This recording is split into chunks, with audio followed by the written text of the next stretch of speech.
Sudah ya? Oke. Mas Satriadi, terima kasih. Kita ngobrol-ngobrol dulu sedikit ya. Oke. Terkait dengan Gunung Batu atau Gua Kars ini. Kalau melihat Gunung Batu atau Kars atau Goa ini, kalau menurut Mas Satriadi apa ini Goa itu? Gua banyak ini sih kalau bicara soal gua kan. Ya. Kalau cerita soal gua itu banyak hal lah yang berdasarkan pengalaman saya ketika ikut sama teman-teman yang penelitian, itu banyak hal yang kita ketemukan gitu kan. Selain yang udah paling populer mungkin sarang burung walet misalnya kan, itu udah populer. Nah, pasca adanya penelitian tentang rock art di kawasan Sangkulira Mangkaliat, itu banyak hal yang lebih jauh yang bisa kita bicarakan gitu kan, terkait dengan keberadaan rock artnya sendiri. Terus bicara nanti lagi si pembuatnya yang sampai sekarang kan masih pertanyaan ini, pembuat rock art itu sih yang saya ketahui. Kemudian gua itu juga ibaratnya punya cerita gitu. Setiap gua itu kan punya bentuk sendiri, ruang sendiri gitu kan. Itu apa ya, setiap tempat itu menciptakan keunikan tersendiri gitu.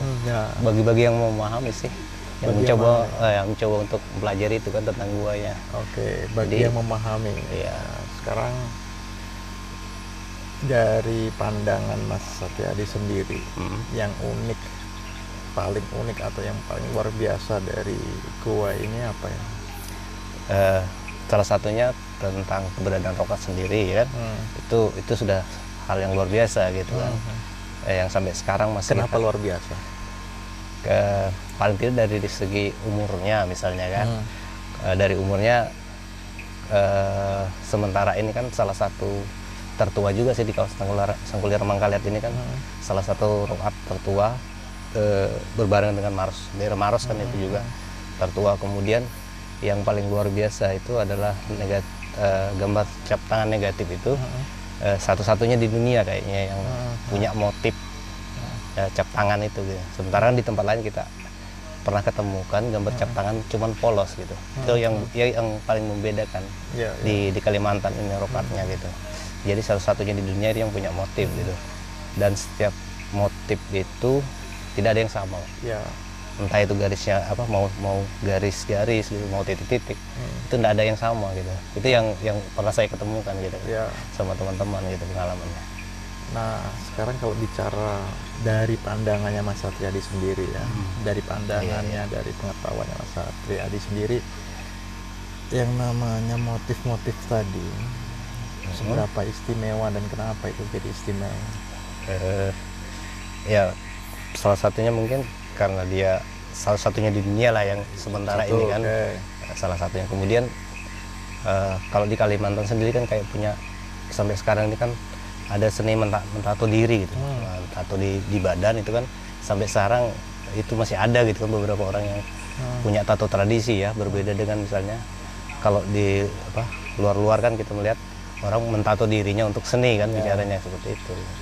Itu salah satu hal yang luar biasa juga kan. Gitu. Kemudian kayak semacam identitas mungkin bisa jadi juga. Identitas dari pembuat gambar itu misalnya kan. Kalau identitas membuat gambar di gua itu kan. Nah, kalau bicara identitas membuat gambar juga kan berarti bicara orang ya dulunya. Kan? Iya, orang dulunya gitu. Nah, dari pengetahuannya Mas Satriadi, bicara tentang pembuatnya itu seperti apa itu? Kalau bicara pembuatnya ya,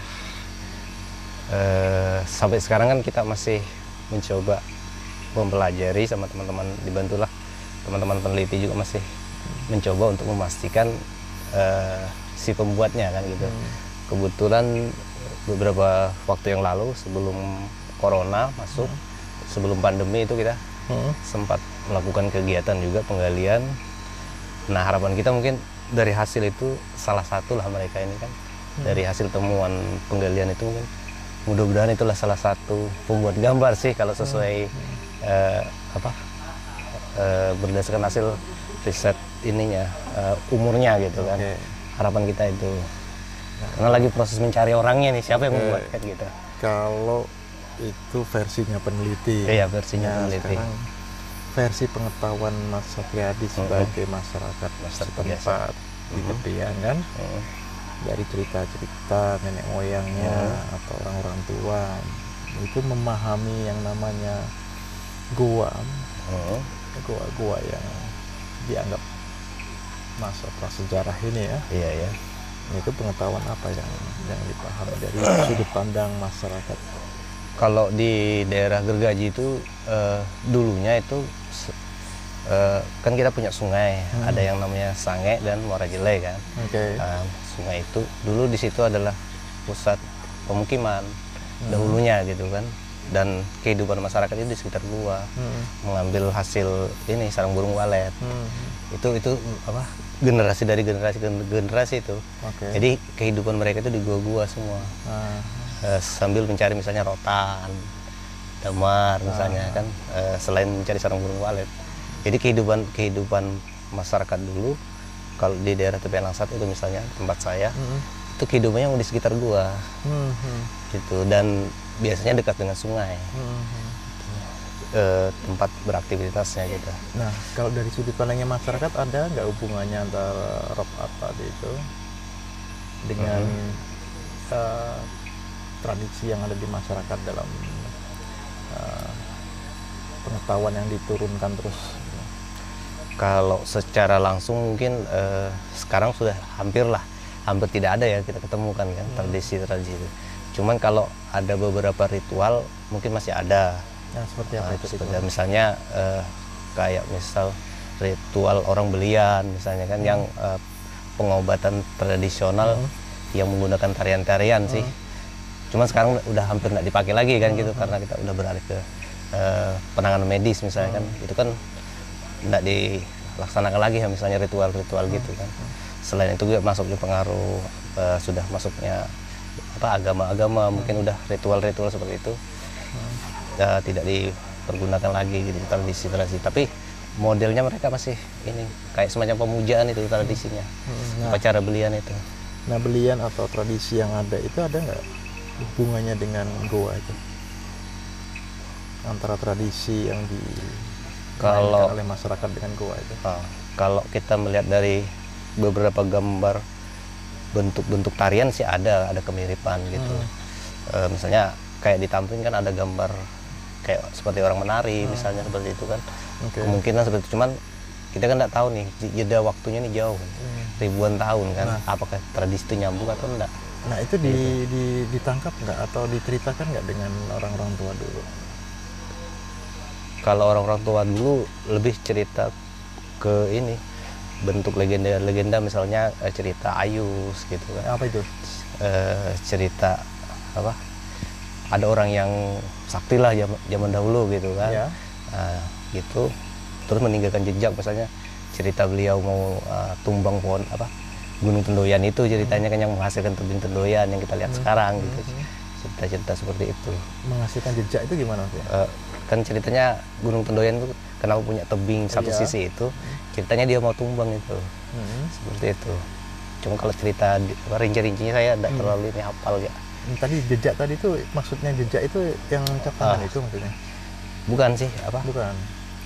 Kalau cerita-cerita legenda dahulu itu hampir semua tempat itu berdasarkan cerita itu gitu, penamaannya.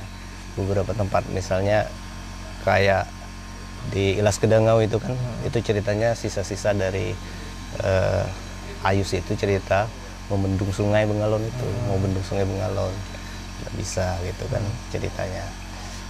Kalau cerita dulu itu banyak kan legenda aja, lebih banyak. Cuman kita nggak tahu itu apa nyambung atau enggak sama rock art itu gitu kan. Kayak gitu.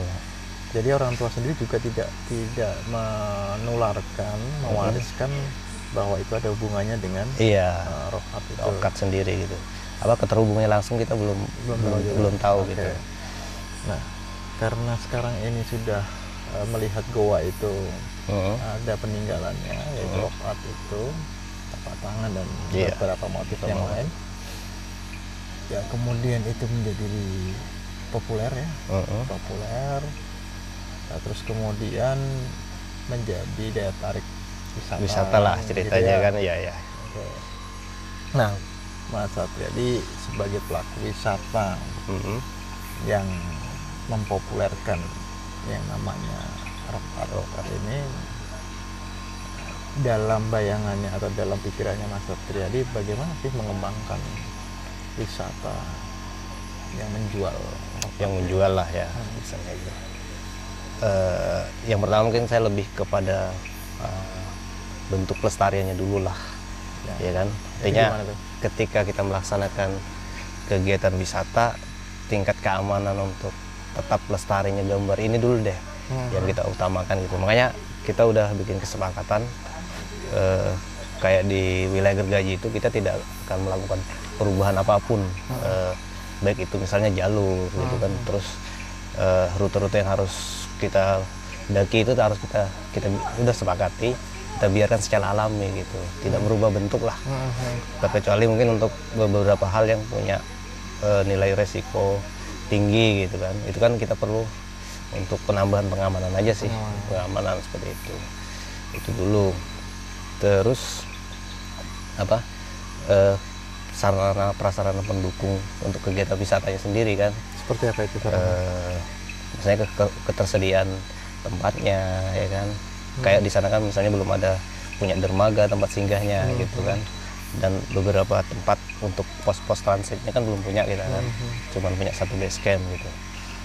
Kemudian mungkin kalau saya lebih, teman-teman lokal itu lebih kepada persiapan SDM-nya sendiri. Nah itu masih jauh lah tertinggal sama yang dengan yang luar kan. Apalagi sekarang kan trennya kita udah harus punya sertifikasi ya kan, baik itu pramu wisatanya, dan di sana apalagi di sana kan banyak manjat itu ya. Minimal ya teman-teman ini punya sertifikasi manjatnya ya, gitu, keahlian itu ya, keahlian khusus itu gitu. Itu sih yang perlu, kalau menurut saya yang perlu kita persiapkan, dipersiapkan dulu ya. Dulu. Nah kalau tadi saya tertarik dengan pelestariannya itu tidak merubah tidak merubah bentuk alaminya lah ya. Ya. Nah, yang sudah dilakukan untuk tetap mempertahankan bentuk alamiahnya itu, tetapi di sisi yang lain juga ada wisata. Iya, ada wisata. Oke. Nah, menurut Mas Adi gimana tuh?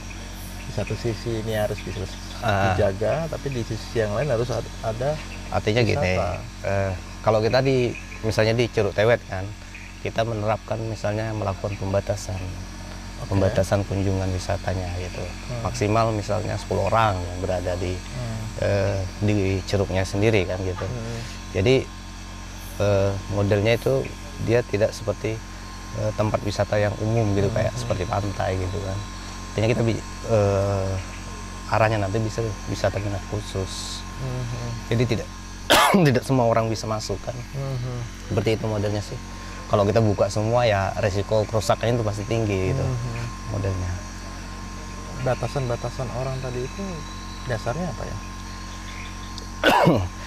Yang pertama misalnya ketika orang banyak berada di dalam satu ruangan, misalnya di curug kan, karena seperti Curug Tewet itu kan kecil, tidak semua orang bisa masuk kan. Nah itu berdasarkan hasil ini, kita kebetulan saya juga tergabung sama teman-teman monitoring, itu berpengaruh terhadap gambarnya sendiri. Misalnya suhu tubuh kita gitu kan, pengaruh. Misalnya kita jalan di lantai itu berdebunya naik seperti itu memberikan dampak. Jadi kasarnya itu tidak semua orang bisa masuk ke dalam gua itu, kita timbun sebanyak-banyaknya orang gitu. Nggak bisa, harus ada pembatasan. Itu salah satunya juga. Tapi kan nilainya jadi kecil dong. Ya itu yang masih jadi perdebatan gitu. Apakah kalau menurut Mas Adi gimana tuh? Kalau saya sih makanya saya lebih banyak bicara soal SDM-nya teman-teman. Ketika punya kayak sertifikasi teman-teman ini sudah tersertifikasi semua, artinya nih SDM sudah naik nih. Boleh dong kita naikkan grade kita gitu loh, untuk naikkan harga. Kan nggak masalah. Artinya kita punya yang berkualitas nih. Ya, terus atraksinya juga lumayan lah nih berkelas kan, bicara tentang rock art kan gitu. Atraksinya gimana? Atraksi berkelas di rock art itu gimana tuh? Salah satunya kita bisa bercerita tentang budaya orang zaman dahulu, prasejarah, ya kan, bicara tentang rock artnya sendiri. Kemudian tidak hanya sekedar rocknya kan. Terus kita bisa bercerita tentang gua misalnya, terus tradisi-tradisi lama yang mungkin udah ribuan tahun kan turun-temurun kan atraksinya. Selain itu kan kalau di wilayah Gergaji itu kan dia banyak tempat sih sebenarnya, banyak tempat, tidak hanya sekedar kita datang kunjungin gua aja. Kita bisa misalnya susur sungai gitu, terus kita bisa jalan trekking aja, lihat-lihat pohon ya kan, lihat lingkungannya, lingkungannya, gitu ya. lihat landscape-nya gitu kan.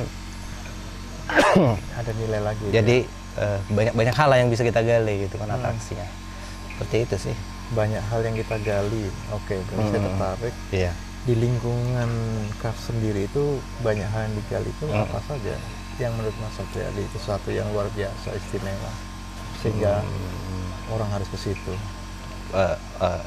Kan sudah rock artnya sendiri. Terus kan di setiap gua itu apa ya, punya karakteristik sendiri gitu.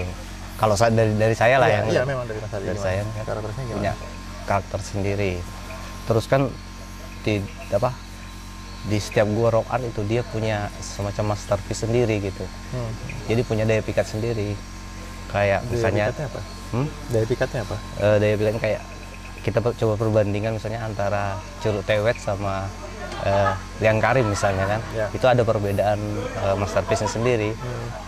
Kalau di Curug Tewet itu kan lebih terkenal dengan kalpatarunya misalnya, gambar tangan dua begini, ada satu binatang di tengah. Kemudian kalau di Karim lebih dominan itu gambar lebah, sarang lebah lebih dominan, titik-titik itu kan. Kemudian di tempat lain itu beda lagi Mas, beda lagi daya ininya. Kayak di Jerigi Saleh misalnya beda sama Terusan Ham yang Batu Raya itu. Seperti itu. Mungkin di daerah sini juga seperti itu. Selain rock art, nilai-nilai yang lain di kawasan Kars apa? Di kawasan Kars yang menarik untuk dibuat wisata. Untuk wisata. Ini flora faunanya juga. Nah, apa saja itu flora fauna? Kalau di daerah Gergaji itu ada semacam tempat yang kita namanya daerah Tebuk kan. Itu ada semacam tempat dia dikelilingi gugusan Kars, mutar, terus di tengahnya itu kayak model semacam sapana gitu. Padang ilalang luas. Nah di situ banyak binatang sih. Apa itu binatang? Kayak rusa, kijang, itu kan bisa menjadi daya tarik sini. Kalau dulunya itu banteng juga ada di sana. Cuman sekarang sudah hampir inilah jarang kita ketemu banteng. Itu banyak rusa itu nggak diburu sama masyarakat setempat? Sebagian masih ada yang diburu juga gitu kan, untuk konsumsi lah. Seperti itu. Oke, dua berarti. Lainnya apa? Ada fauna. Terus kalau di sungai sendiri kan kita bisa ini kan, misalnya kalau di Sungai Bengalon itu lebih terkenal misalnya buayanya itu kan bisa jadi satu atraksi lagi tuh. Terus yang hobi mancing misalnya kan ikan itu bisa mancing. Nah kebetulan ada satu riset dari teman-teman juga meneliti itu kalau di Sungai Marang itu punya salah satu spesies ikan tersendiri gitu. Itu di Sungai Marang, iya, yang kalau menurut saya ya, salah satu yang menarik gitu kan. Jadi banyak hal-hal baru lah yang bisa kita ketemu. Terus ada di sana yang namanya lubang sungai. Apa itu? Lubang sungai lah, gua sungai. Nah itu unik. Jadi di puncak gunung, terus ada gua. Nah di dalam gua itu ada semacam cekungan lah, tempat-tempat air. Itu ada ikannya, ikan lele. Itu kan hal unik itu. Lelenya beda? Hidup. Nggak beda dengan lele ukurannya agak kecil. Warnanya sama persis sama lele biasa. Cuman ukurannya agak pendek. Itu hidup di dalam gua lelenya. Guanya gelap. Gelap abadi malahan. Gua iya. Tapi ada lele. Ada lele hidup di dalam itu. Lelenya nggak agak terang gitu enggak. Masih agak coklat hitam gitu. Ya normal warnanya, normal gitu. Nah seperti tadi itu lele, ada lele, terus ada banteng atau rusa tadi. Itu sudah dipopulerkan di wisata. Sampai sekarang belum terlalu ini, belum terlalu promosikan sebetulnya. Lebih kepada rock-art-nya gitu kan. Rock-art-nya. Dan yang paling sering dikunjungi itu biasanya ya 3 itu tadi, Ceruk Tewet, Liang Karim, sama Bau Pindi itu yang lebih sering karena jangkauannya lebih dekat sama base camp kan. Nah kalau di tepian sendiri kita rencana sih yang mau kita buka akses untuk aktivitas wisata itu baru di daerah situ aja. Nah belum sampai daerah atasnya gitu kan. Karena di Gergaji sendiri itu ada beberapa ini sub kawasan gitu kita namain. Ada sub kawasan Kairim, sub kawasan Sungai Marang, sub kawasan Tebo, sama Batu Raya, seperti itu. Jadi ada spot-spotnya. Kalau tadi Mas Satriadi bicara ini penting, ini harus dijaga, harus dirawat. Itu kan dari Mas Satriadi. Iya. Dari masyarakat gimana tuh? Melihat kasus ini. Kalau berbicara tentang kesadaran memiliki mungkin udah mulai ada lah sampai sekarang kan. Udah mulai merasa memiliki gitu. Tinggal kita melangkah lebih jauh lagi menyadarkan masyarakat ini. Misalnya kan ada beberapa masih aktivitas illegal logging, misalnya. Terus pembukaan lahan yang untuk berkebun misalnya kan. Itu kan semakin lama itu semakin maju ke arah kawasannya sendiri kan. Di samping misalnya ada izin-izin perkebunan lah yang jadi kendala kita di lapangan seperti itu. Itu yang kayak seperti jadi sebenarnya masyarakatnya juga belum semuanya gitu. Belum semuanya terkecuali yang terlibat langsung dengan kegiatan kita. Kalau yang terlibat ada kepedulian. Ada kepedulian. Belum terlibat ya belum sih cuek lah istilahnya ya. Gitu. Kalau bicara pariwisata kan tentunya nggak mungkin mengandalkan orang yang terlibat ini saja kan, pasti dengan masyarakat semuanya gitu kan. Upaya apa yang sudah dilakukan supaya masyarakat juga ikut menjaga itu? Ya, kebetulan saya masih sudah tersinkron dengan pemerintahan desa. Itu kan terus sistem yang mau kita bangun itu sistem satu pintu nantinya gitu kan. Entah itu nanti bentuknya BUMDes-kah atau lembaga apa gitu kan. Kalau kemarin kita di 2019 itu kita coba fokuskan menggagas membentuk yang namanya LPHD, lembaga pengelola hutan desa. Seperti itu yang namanya 1000 Menara Kars. Kita namain seperti itu lembaganya. Kalau dulu awal-awalnya itu komunitas masih. Ya, lembaga ini berarti kan akan menghimpun banyak masyarakat ya. Itu baru diinisiasi ya, baru terbentuk lah ya. Responnya gimana respon masyarakat? Lumayan lah dukungannya kan, termasuk dari Pemdesnya juga.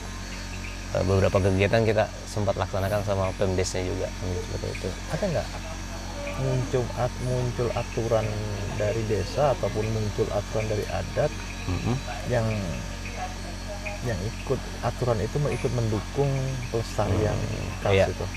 Salah satunya mungkin penegasan kita tentang struktur di 1000 Menara Kars sendiri itu langsung melalui SK-nya kepala desa, pemerintahan desa kan, seperti itu salah satu dukungannya. Kemudian beberapa kegiatan itu misalnya kita masang papan nama, papan larangan seperti itu. Itu salah satu yang bentuk yang nyata lah gitu kan. Selain di forum-forum misalnya kan gitu disampaikan. Masyarakat masih ada yang berhubungan dengan gua tapi seperti sarang burung gitu. Kalau di wilayah Gergaji itu masih ada satu tempat masih dikelola sarang burung waletnya yang masih, kalau kita bilang masih aktif lah gitu kan, gua waletnya itu masih ada. Kalau yang gua prasejarah ini nggak ada ya? Hampir nggak ada lah. Iya, hampir nggak ada. Kalau gua prasejarah, karena kan mereka seperti kayaknya agak risih juga gitu kan, karena ada rokatnya kan, terus mereka mau beraktivitas itu nggak enak juga bilang. Oh gitu. Iya. Bukan nggak peduli. Bukan nggak peduli. Karena kan di situ ada uangnya soalnya. Iya. Dan hampirin lah. Kalau di kampung aja di masyarakat Tepian Langsat itu hampir semua lah yang pernah terlibat sudah kegiatan itu. Oh ya? Iya. Di Tepian Langsat itu? Iya, di Tepian Langsat itu hampir semua lah pernah merasakan ikut. Entah itu jadi porter kah, seperti itu kan, jadi motoris kah, gitu. Nah yang kadang kita susah tangan itu yang masuk dari luar, dari desa-desa tetangga ini. Nah, kita kan nggak bisa mengontrol ini orang per orang gitu. Itu yang kadang-kadang jadi kendala kita kan. Itu hubungannya itu desa-desa tetangga itu bikin apa? Kadang-kadang ini aktivitas pembalakan itu yang agak aktivitas pembalakan liar itu kan. Gitu. Kapan kita ini mereka sepi gitu kan. Kapan kita keluar misalnya udah aktivitas lagi seperti itu. Nah itu yang paling agak susah dan agak riskan itu sebenarnya. Jadi ke desa-desa tetangga itu dengan kars seperti apa dengan melihat kars itu? Sama nggak dengan tepian langsung?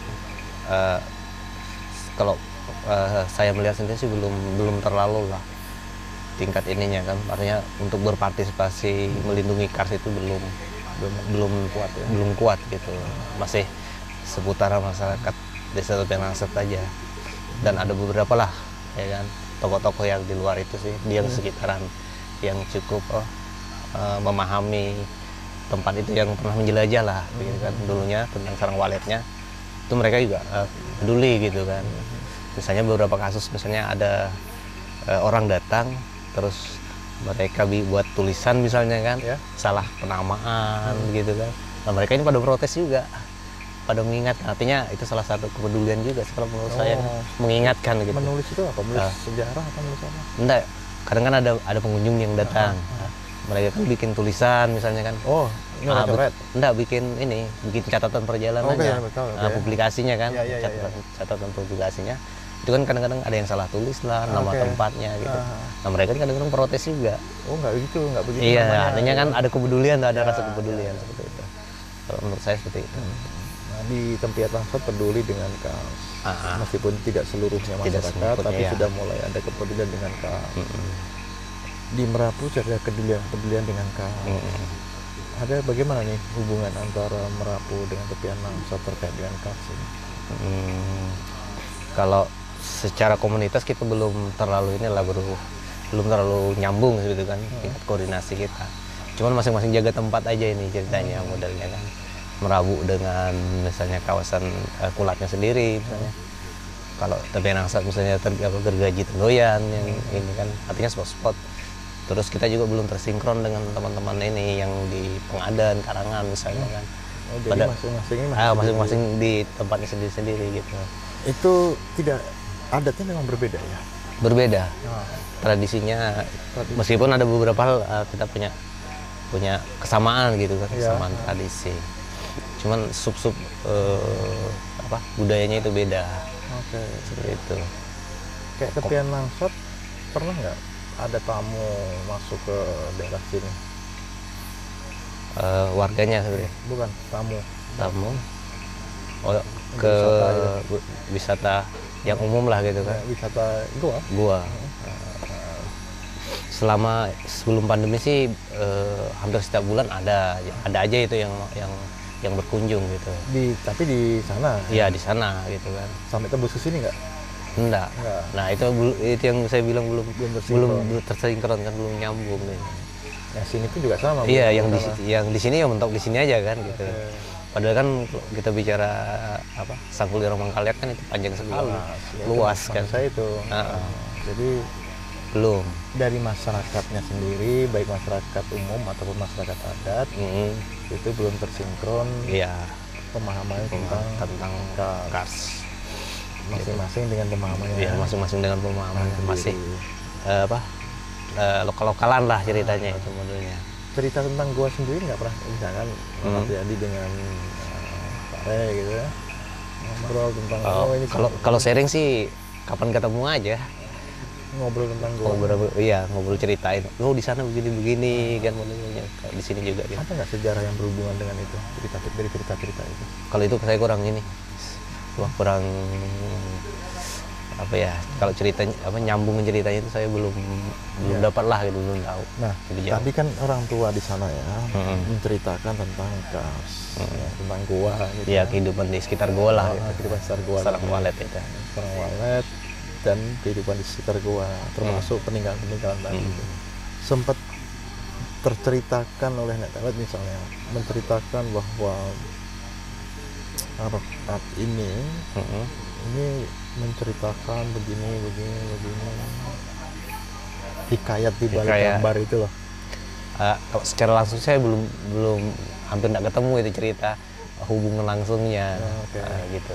cuman kayak aja semacam ini nenek moyang dulu lah gitu yang bikin. Jadi hanya memahaminya bahwa ini peninggalan prasejarah penting untuk dilestarikan, penting gitu untuk dijaga gitu kan, itu aja. Tapi kalau kemudian dikembangkan jadi pariwisata. Pariwisata ya. Kalau dapat ceritanya itu aja saya. Jadi kalau cerita langsung misalnya cerita apa gitu nggak ada atau belum ya? Iya, atau belum ada kah tergali. Belum nemu kali. Belum nemu. Gitu. Antusiasme masyarakat seberapa tinggi sih terkait dengan pengelolaan Gua Kars? Kalau harapan ke depannya itu cukup luar biasa sih kalau menurut saya lah. Kalau sampai saat ini dulu? Iya, sampai saat ini. Cuman untuk langkah memulainya yang masih saya sendiri aja masih banyak diskusi, banyak belajar masih gitu kan, karena kita belum punya pengalaman lebih jauh. Mohon maaf nih, ada penolakan nggak dari masyarakat? Penolakan seperti apa misalnya? Misalnya kalau Kars ini mau dijadikan wisata dan seterusnya kan gitu ya. Kalau dari kelompok masyarakat ada semacam apa ya, yang nggak setuju lah. Nggak setuju lah ya. Kalau di TPN Masa sendiri, alhamdulillah saya belum pernah ketemu yang melarang misalnya begitu kan. Mereka mensupport ya. Mensupport aja, malahan lebih senang gitu kan. Lebih senang meskipun bentuk kepeduliannya belum. Iya, masih belum sih.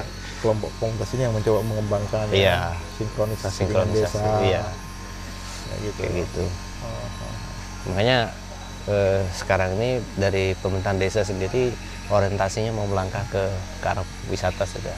Oke. Nah, itu dari sekian lama pergolakan kita juga kan, jadi arahnya mau mengembangkan wisata goa. Ya, wisata goa. Entah itu nanti misalnya wisata tentang kawasan konservasi, kawasan hutan lindung seperti itu. Cuma lagi proses ini kita nih, entah itu lagi banyak belajarnya, lebih banyak misalnya perdebatannya kan tentang kawasannya. Itu pengetahuan tentang gua diajarkan nggak sih di kehidupannya masyarakat di tepian lautnya?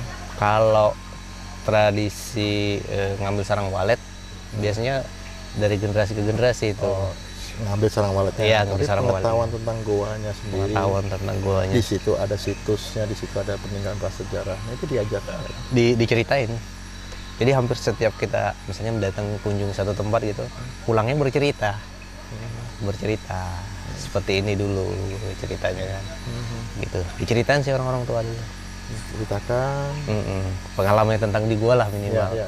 Itu diceritain. Tapi kalau bicara tentang rock art sendiri masih belum terlalu jauh lah bisa bercerita tentang rock art. Cuma ada ini. Cuman misalnya di gua Pindi misalnya kan, atau di gua Ham misalnya kan, itu ada gambar ini seperti itu.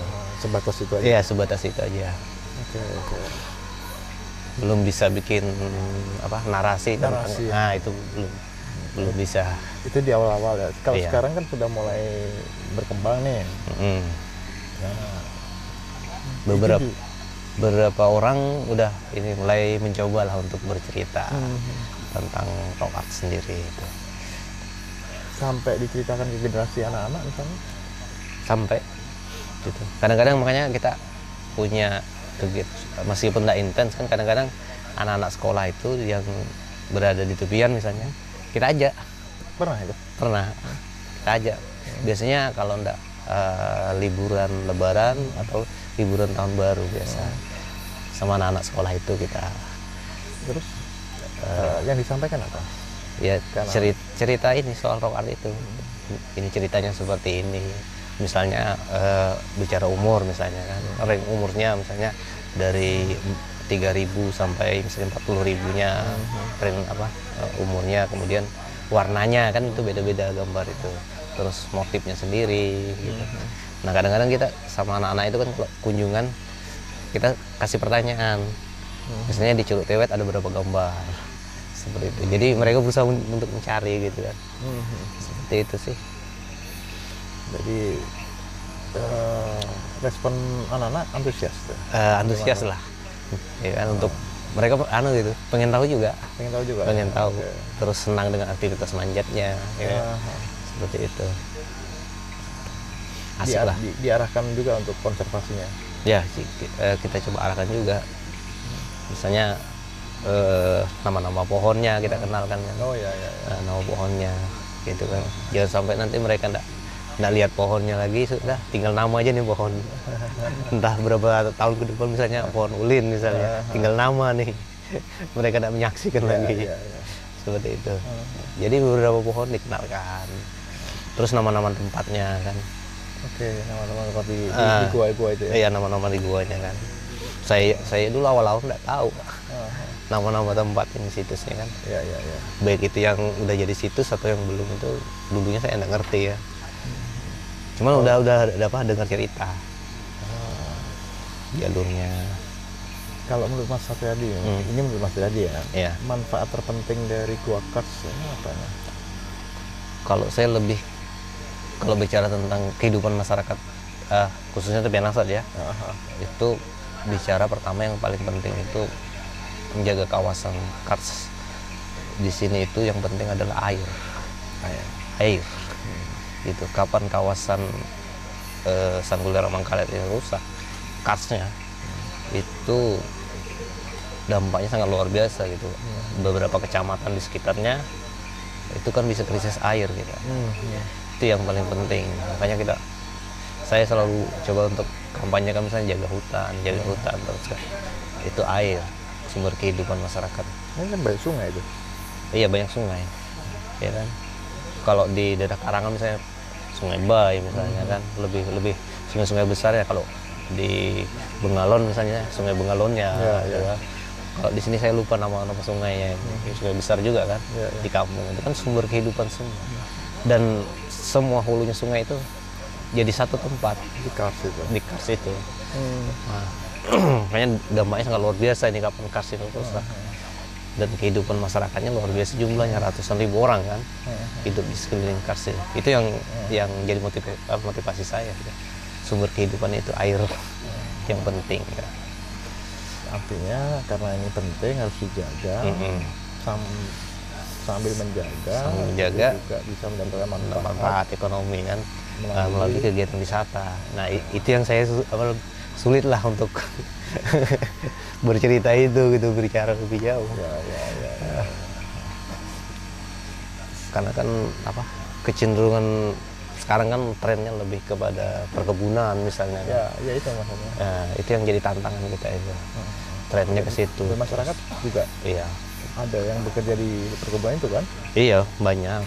Perkebunan sama tambang lah yang kalau untuk Kutim sendiri kan lebih booming gitu kan ketimbang kalau kegiatan wisata ngapain juga bilang. Tapi bagus ya, perkembangannya dari tahun ke tahun bagus. Iya. Antusiasme atau respon masyarakat sih ada kemajuan meskipun lamban gitu. Lambat. Kalau saya saya apa? Kenapa kok lambat? Karena melihat Kars ini kan tadi saya katakan Kars ini penting ada air gitu. Asas ekonomi secara langsung kalau menurut saya. Oh, karena itu ya. Iya, kalau misalnya gaji tambang dengan kita yang beraktivitas di kegiatan wisata ini kecil seperti itu. Jadi karena manfaat langsungnya belum diterima, jadi manfaat langsung secara ekonomis ya. Nah, itu yang dilihat kecil masih. Oke. Kalau menurut saya. Berarti tantangannya itu untuk mempopulerkan ya, supaya membangun kesadaran masyarakat itu. Nilai ekonomi jadi lebih baik kan? Karena kan ditambang sekian juta per bulan gitu kan, dibanding kegiatan wisata apalah gitu. Oke Mas, dari terakhir nih. Ya. Strateginya untuk mempopulerkan yang namanya Gua Kars yang sudah dilakukan Mas Yadi seperti apa? Untuk sebenarnya kita dapat satu keuntungan sih sebenarnya kalau bicara Gua Kars yang ada di kalau saya bilangnya Sanggulera Mangkalet lah. Satu itu kita sudah punya keunggulan rock artnya sendiri. Tanpa kita promosi pun itu sudah dipromosikan teman-teman peneliti, teman-teman yang udah sempat mendatangi rock artnya sendiri itu kan pasti bercerita gitu. Tinggal sebenarnya kesiapan kita di tingkat lokal ini, Pak. Kesiapan tingkat lokal ini terkait dengan misalnya sertifikasi itu. Itu yang jadi kendala kita. Saya aja sampai sekarang banyak sih teman-teman bertanya kenapa saya tidak dibuka secara umum lah kegiatan misalnya. Bilang saya tidak berani. Pertama kita belum punya sertifikasi kan, belum siap lah. kemudian sistem pengelolaan sendiri kan masih diskusikan terus gitu kan.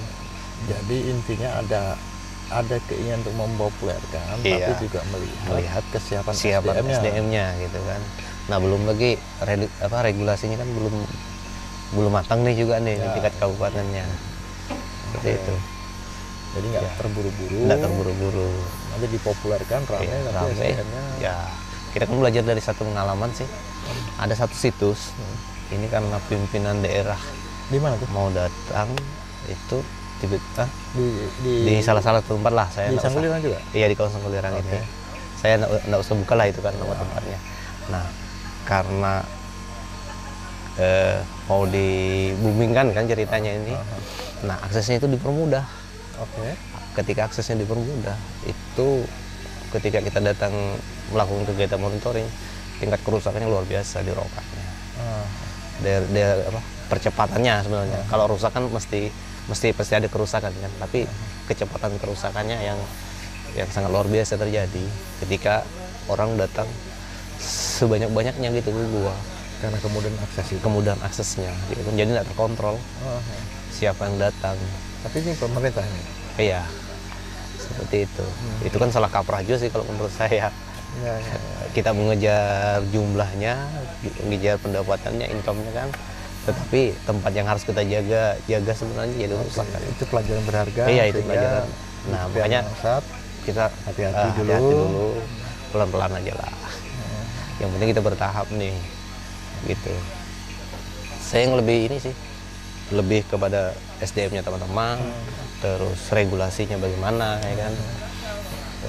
Terus bagaimana sih sistem pengelolaan kita di tingkat lokal kan, lebih kepada situnya gitu. itu yang memang sedang Iya, dipersiapkan sedang terus, ya. harus itu sebenarnya harus gitu.